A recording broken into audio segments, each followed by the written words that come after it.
Hi అండి, welcome back to me Najma kitchen. ఈరోజు మంచి బ్రేక్ఫాస్ట్ రెసిపీతో వచ్చేసానండి. నెల్లూరు నెయ్యి కారం దోశ. మరి ముందు కారం ప్రిపేర్ చేసేసుకుందామా? ఇక్కడ నేను కారం ప్రిపరేషన్కి 3 ఆనియన్స్ తీసుకున్నానండి.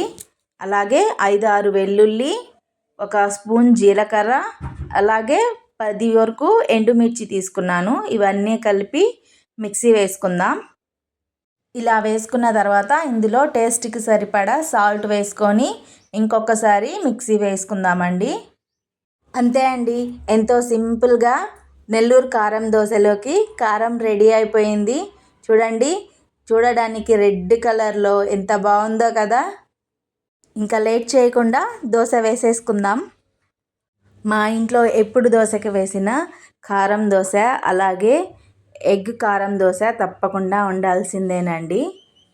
మరి మీ ఇంట్లో కూడా ఇలాగే వేసుకుంటారా? మరి మీ ఇంట్లో ఎవరు ఎక్కువగా ఎగ్ కారం దోశ అలాగే కారం దోశ తింటారో కామెంట్ చేసేయండి. దోశ వేసుకున్న తర్వాత దానిపైన మనం ఇలా కారం వేసుకోవాలి. అలాగే ఇక్కడ మనం నెయ్యి కారం దోశ వేస్తున్నాం కాబట్టి నెయ్యి కూడా వేసుకోవాలి. నెయ్యి మీకు ఇష్టం ఎలా అనిపిస్తే అలా వేసుకోండి. నేను ఇక్కడైతే ఎక్కువ వేసుకుంటున్నాను. కారం దోశలోకి ఎక్కువ నెయ్యి వేస్తేనే బాగా టేస్ట్ ఉంటుందండి. మా ఇంట్లో వాళ్ళు కూడా ఇలాగే ఇష్టపడతారు.